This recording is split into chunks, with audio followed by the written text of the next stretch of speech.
everybody. Thank you so much for joining us today on this chat. If this was a different situation, we would probably be meeting in person, maybe discussing these important issues over a drink, face to face. But in some ways, I think it's good that we're doing this all in this Zoom where it's more intimate. Absolutely. And I think a good place to start is I want to think about racial identity and when you first knew that you were the race that you are. I had an interesting experience. The Catholic Church was kind of the site of me realizing a lot of my different identities as a Black trans woman. In terms of race, I just remember being a kid and being one of the few Black families in the church, right?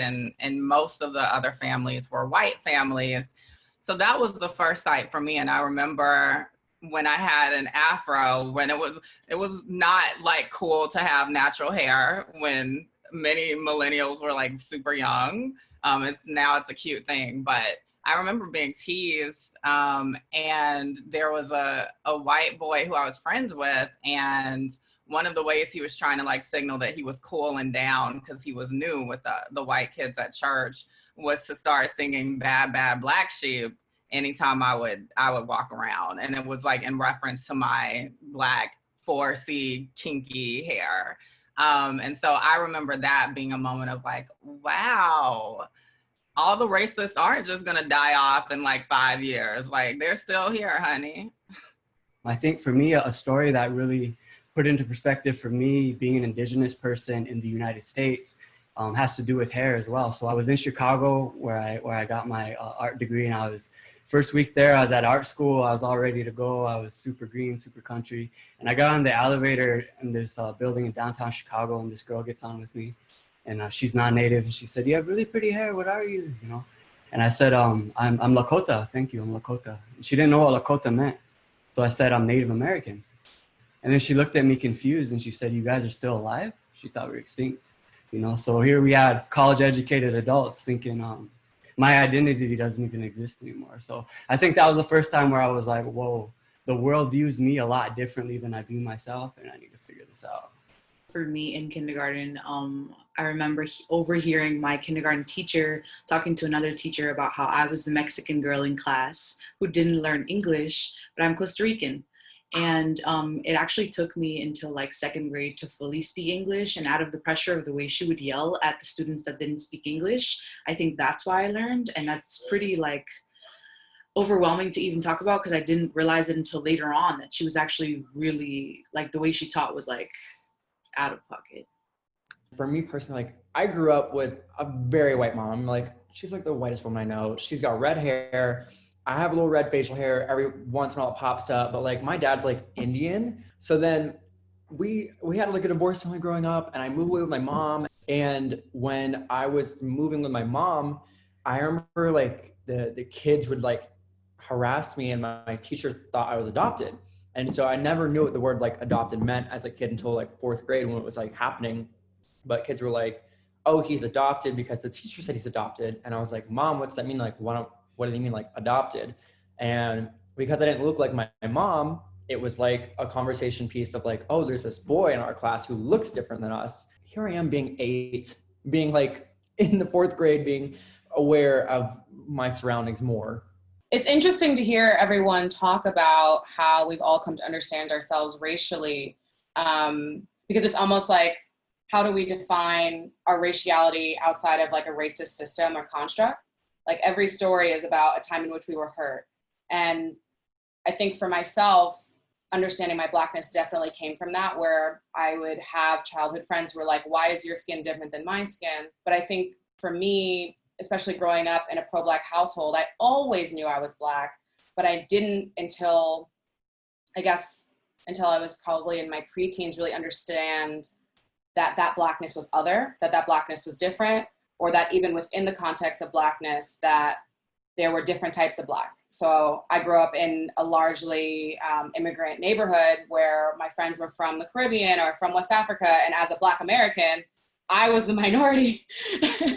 And so it's just interesting to think about, one, the complexity of identity, but then also how our experiences help us to better wayfind and understand how we relate to those identities. But it's an interesting question that I think is as complicated as it is simple. But for me, it's one that I'm always kind of unpacking, where it's like, I don't want someone else's observation of me to define me. And I think oftentimes being racialized in this country almost invites that surveillance that is boring to me, actually. I love how you frame that about how it's as complicated as it is simple, because it's like it reminds you how arbitrary race is.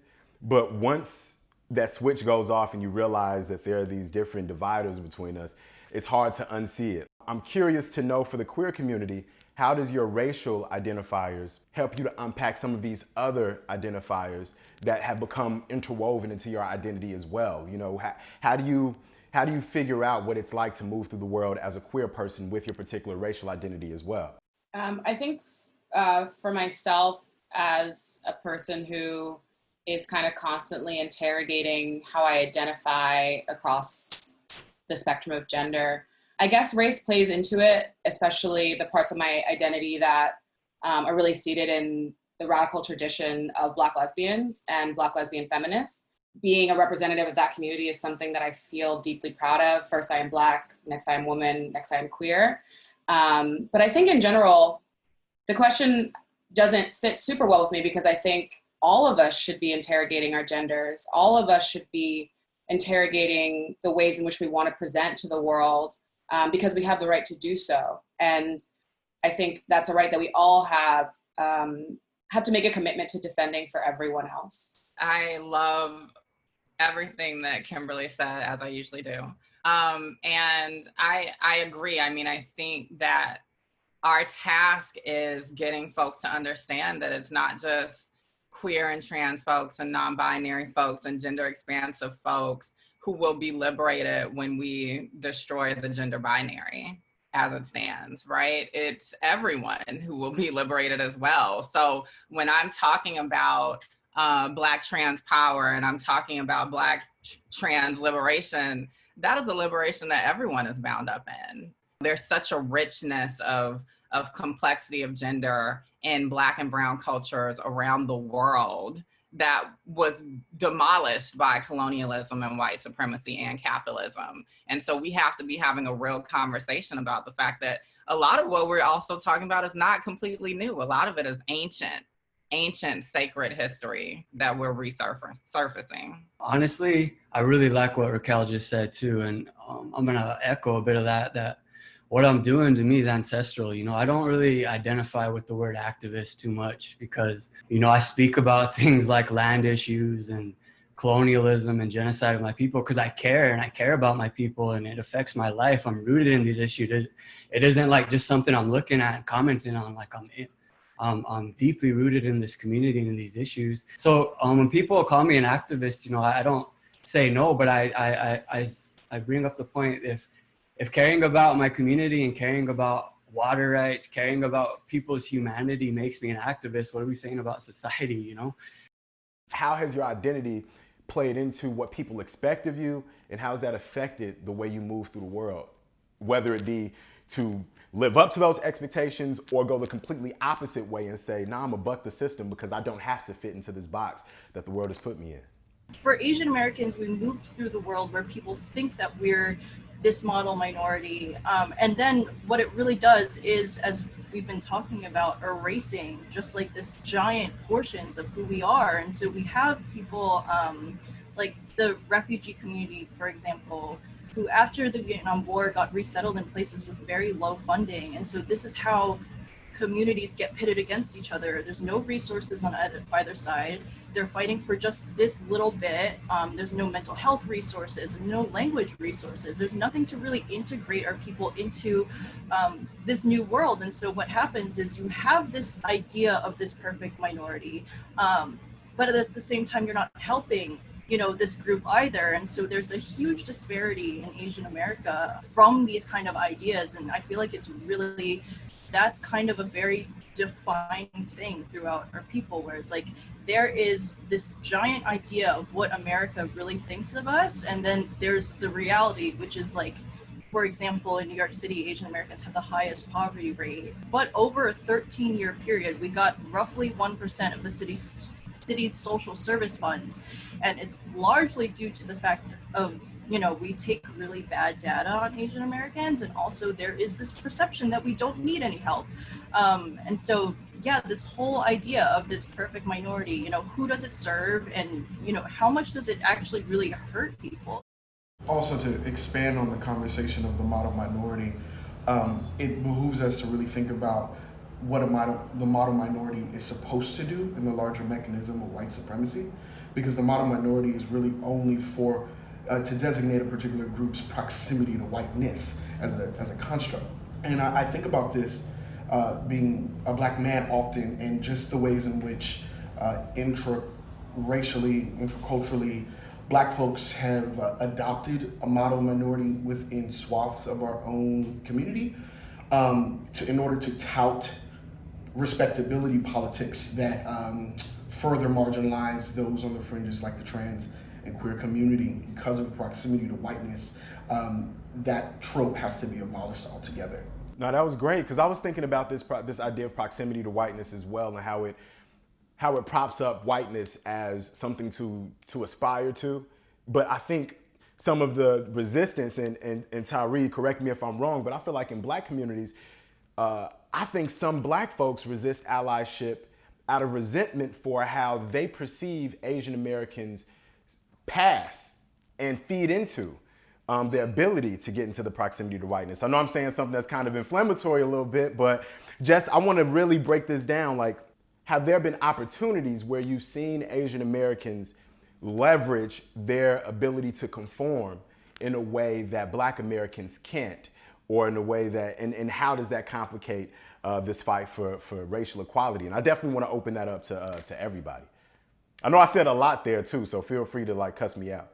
So I think that when we're talking about anti-Blackness in the Asian American community, it definitely exists, and it definitely exists because of this kind of lack of resources. But the model minority myth does this really interesting thing too, where it makes it so that there is this false sense of meritocracy, right? And so it's basically that, if you work really, really hard, you can get ahead no matter what your skin color is. And so what they would do after World War II is hold up, stories of Japanese American excellence, even though they had been put into concentration camps. And they did so to kind of erase the sins of the past, and then also just squash the growing civil rights movement.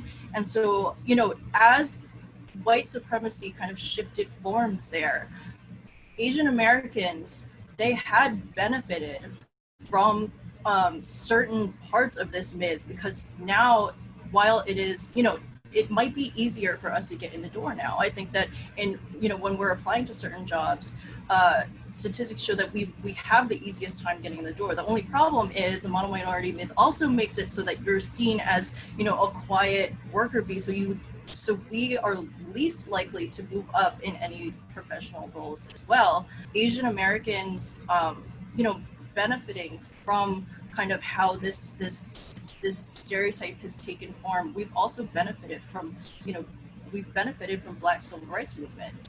There are tensions between these two communities because there is such a complicated history between them. But I think at the same time, and I think this goes for, any marginalized community, it's like we go through different sorts of pain, different types of struggle, and it looks very, very different because of our skin tone and because of who we are and because of where our roots come from, what our trauma looks like.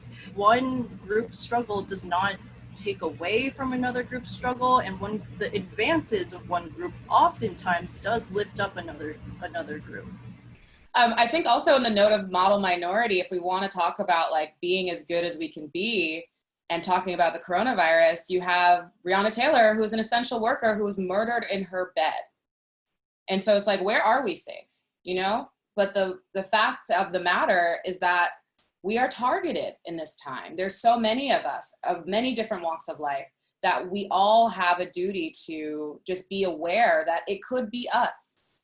It could be us at any point. And that's why it's a larger conversation around, limiting the power of the police. That's why the abolition movement, I think right now, is coming out with more full force, because it's not just Black people that are brutalized by the police. Like 50% or something like that of disabled people are impacted by the police. There's so many people who have been negatively impacted on a community level, on an individual level, by police brutality. And we all have, I think, a commitment to making sure that we're holding those systems accountable, because we are paying their fucking bills.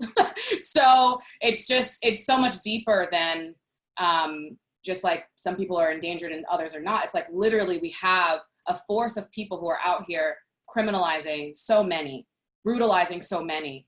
So what do we do about that? Do you think this current moment has made it clearer that more of us are in the same boat than probably a large segment of our populations originally realized? Yeah, and that's the finesse. Like that's the scam of white supremacy. Like to make others feel that they are more safe than others. I think it's Angela Davis, and I'm gonna paraphrase this, and it's building off of Kimberly's great points, is that if they come for me in the night, they'll come for you in the morning.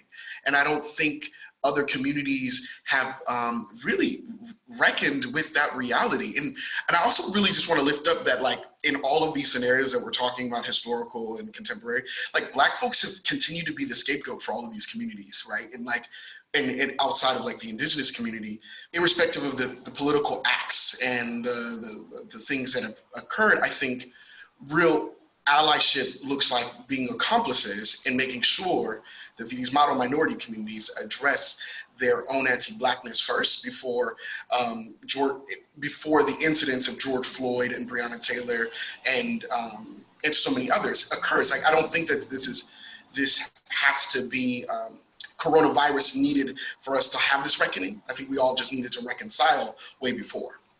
For sure, I definitely think it was one of those long simmering things that was gonna come to the surface at some point, and Corona was just like the breaking point that nobody saw coming. And it just kind of exploded along at the same time with the George Floyd killing and Breonna Taylor and so many others. And I'm curious to hear Frank's thoughts on this, seeing as Indigenous populations were the first to be targeted by police forces in our country. And I believe Native Americans suffer from the highest police killings, if I'm correct. Yeah, definitely what you said is true. Police have been brutalizing Indigenous people in this country since the beginning. I got historical stories and personal stories, my own family being brutalized. But I think as an Indigenous person, my perspective right now is try not to play into any sort of like oppression Olympics, like, yo, Natives are being killed more than Black people. What about us? Like, all of that plays into white supremacy for me. They wanted us to not stand in solidarity together. They did not want Black people and Indigenous people to stand in solidarity together in this country, because it was built on slavery and genocide and stolen land. Those are the founding blocks.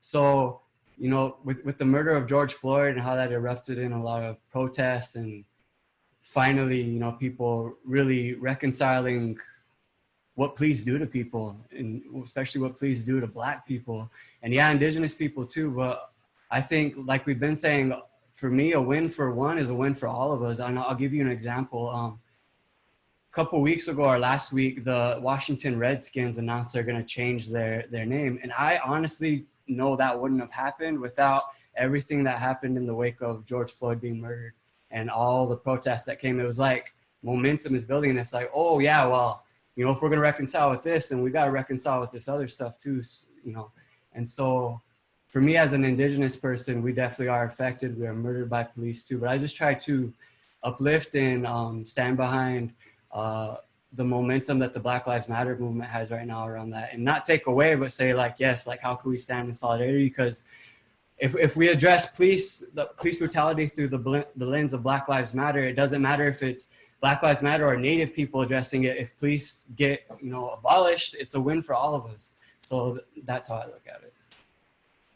Yeah, I totally, Frank, yes, dope, completely agree. I especially your point about the oppression Olympics conversation. Yeah, I think we are making a lot of mistakes when we try to paint any marginalized group as the most oppressed. I'm a Black trans woman. I could easily try and pull that card, but I don't think that that actually gets folks to do the work that they need to do. We need to actually be grappling with some of the things that Audre Lorde was saying around understanding our capacity to both be oppressed and be an oppressor at the same time, right? And so I actually don't want to be seen as the most oppressed. Like, who wants that kind of miserable baggage on their shoulders? I am thoroughly disappointed by a lot of the conversations that we're having in this moment, because there's all of this hoopla about white supremacy and not enough conversation about patriarchal violence. You know, when I think about Breonna Taylor, yes, you know, she was killed by the state, but also the patriarchy is so in cahoots with the state. And we don't talk about this enough. And as a Black trans woman, for many years, even as someone outspoken, I felt like I couldn't say anything about the ways that I'm being killed, you know, that the women in our communities, the queer folks in our communities, whatever race you are being killed by cishet men overwhelmingly. And we can't talk about those things because we've been told that it will derail the momentum. But I'll be honest, if we defund the police, if we get abolition, what the hell does that mean if I can still go home and be killed? You know, and be killed, queer folks getting killed by parents, literally little queer kids and trans kids being killed, you know, folks getting killed by their intimate partners.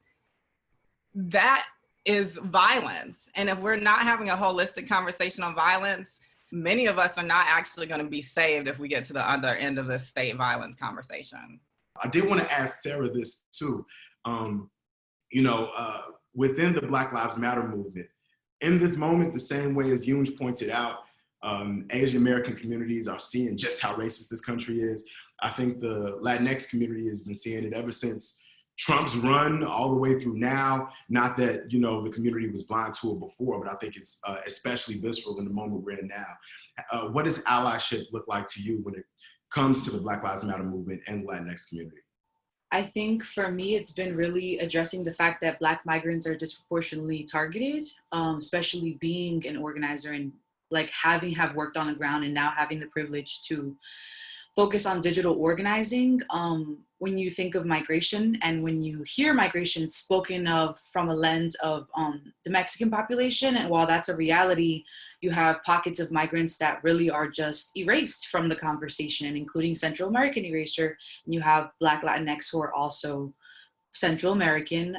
So I think allyship for me is like really, as a platform and with any project that I'm in, if in any space that I'm in, addressing the fact that unless we're addressing migration as a global crisis and in its entirety, we're not addressing it. I'm 23 now, but I remember being 18 in a group of friends from different African countries. And then my friends from like Peru and Salvador, and some people spoke with an accent, and like all that was going through my mind is who hears their stories? And the answer is nobody. So allyship is still something that, again, I'm even privileged to be here and mad thankful, because I'm gonna be doing that work behind the scene and making sure, like, when people think just sharing one post, you want to make sure you're intentional in addressing migration as not just some general globe, but like really understanding there's pockets, and individuality is important. I find that so interesting because I also immigrated here, but like, you know, I was fortunate to have white collar parents who came that way. But for me, like, I never really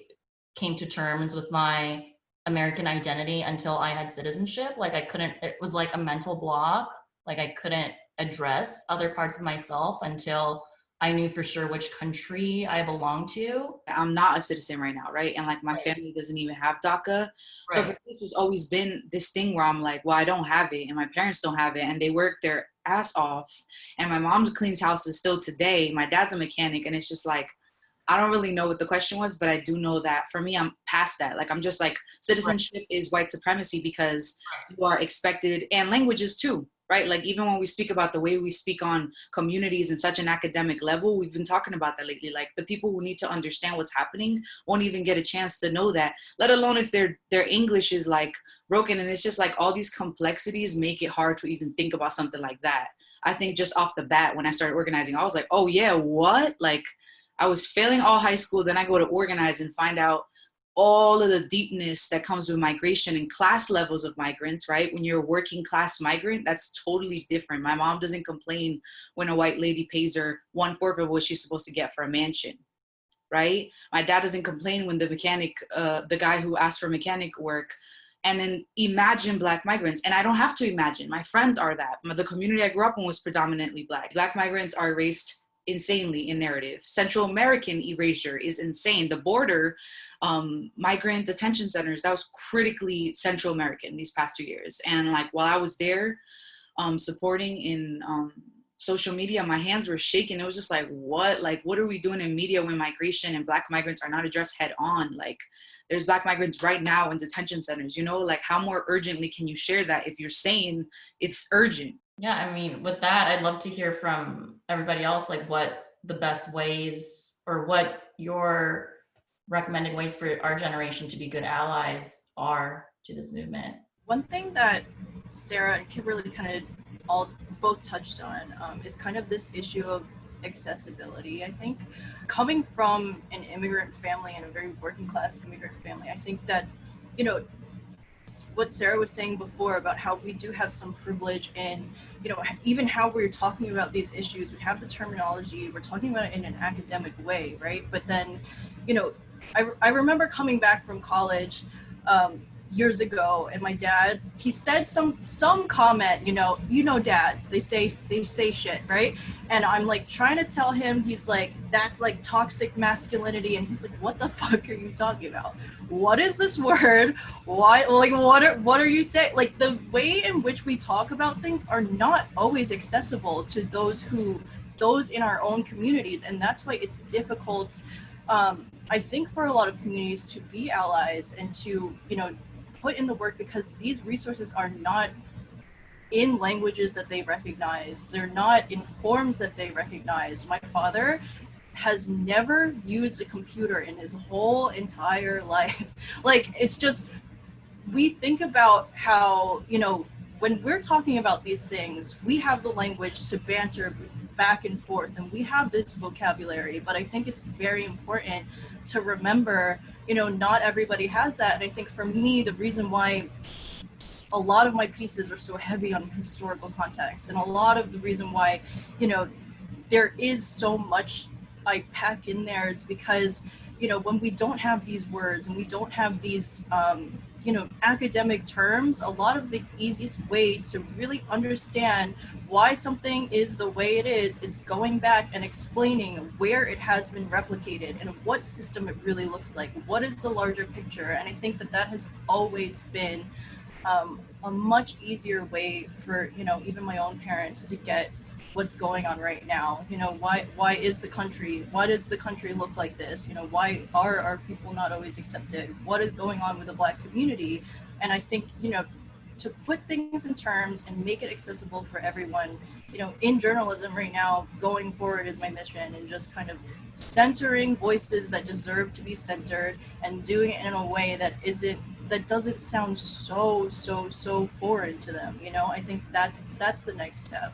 Yeah, it's also just sitting there and realizing like people are at different levels of learning, and it's step one, like realizing that someone wants to learn, and that's really enabling to yourself saying like, I want to learn, or someone else being like willing to. And if they're not willing to, it's really hard to get past step one. Step two is more so like expanding outside of your palette, like your everyday life, or like diving into topics. Personally, for me, it's like, let's consume other news that I don't relate to, like other side of the system. How do other people tackle this conversation? What are other people saying about it? News outlets I don't really consume. And that really talks back to like social media. And when we talk on social media, there's our intent versus our impact. What we want people to learn, but like maybe people don't see the same phrasing we have, or like maybe they don't see the emotion behind it. And right now it's really important because coronavirus puts us at home. And so we're trying to learn based on what's available at our fingertips. And if you're not online at the moment, you're having a hard time connecting with society at large. So we took like to the streets to look at platforms like TikTok, for example, and it's educated a lot of masses, and the federal government's like, let's take this away from you because we're scared. There could be privacy issues, but they just issued for a resource like that to be taken away from federal devices. who knows what the next step's going to be, how we're going to be potentially silenced at home, how we're going to consume media at home. But it's a lot of more so intent, impact, and how we want to go forward, but just also in a loving, kind way. I want to add one thing quickly on the note of language as well, just to echo both Kimmy and Andy's incredible points. But I think I would be remiss not to say that it's also important for all of us and for anyone who's watching to think really critically about how to be the best communicator possible. And being the best communicator doesn't mean using the most academic language. It doesn't mean having the best posture. It doesn't mean being super organized. It doesn't mean completely divorcing the parts of yourself that are messy. I think it's really important for me, every time I speak, every time I write, every time whatever representation of me is put forth, that it makes sense to my mom. And I know, Kimmy, you probably have the same priority with your dad, where you're like, the story fails if your dad doesn't understand what you're saying. We want to be in constant dialogue with every person that has been a part of our journey and helps us be here right now. And so I think I just want to say that for anyone who's especially observing this really brilliant panel, that it's so incredibly important that you trust in the language that you're using, whatever form that takes, and then also continue to interrogate the words that you're using and why they've been placed in front of you to use them, and how you can also be the best translator possible. Sorry, now words are failing me, but I think a lot about translation. I would just add, I agree with a lot that has been said. I also think knowing your lane is very important. I think one of the beautiful things about social media is the way it kind of democratizes who can be a storyteller. And I actually am not invested in this idea that as a journalist or a writer, I always have to be the one to amplify someone else, right? I think it's actually about me figuring out ways to get those tools into as many folks' hands or purview possible so that they can be their own storyteller. I love that. I love that so much. I want to make sure we put the megaphone on how we can address some of the issues within Native communities and what you think that some of the action items might be for all of our BIPOC communities at large, from your perspective. Sure, that's a great point and great question. Thank you. I'll just start off by saying I just encourage everyone watching or listening to investigate and interrogate the way settler colonialism affects you, affects where you live, affects your own life. Because if you're anywhere in the United States, while a lot of the world, you're on land that was colonized and where genocide happened. And if we're speaking about justice in the United States, if you leave that out of the equation, then it isn't really justice, And so I just encourage everyone to, investigate the way settler colonialism impacts your reality every day, because we are living in an illegal settler colony that was illegally established on top of my people's homelands and hundreds of other indigenous nations. And I think for a lot of people in the United States, especially non-white people, we all come from colonized people if you go back further enough, So I also have found that as an indigenous artist, by doing that, also kind of encourage everyone to look at their own indigeneity, and even if it's, oh, I know my grandma was this, we're all in a process of reconnecting. And I think for me, I'm a spiritual person. It's coming from spirit. And the more you go looking for your ancestors, the more they'll find you. They're waiting for us to look for them. So go seek your ancestors. Now, Frank, you make a good point, and I hope that our ancestors are smiling on this conversation right now, because solidarity among people who look like us and who move through this world like us is so important at a time like this. So I can't thank you guys enough for taking time in this crazy new normal we're living in to jump on a Zoom call and unpack these things. We really appreciate it, man.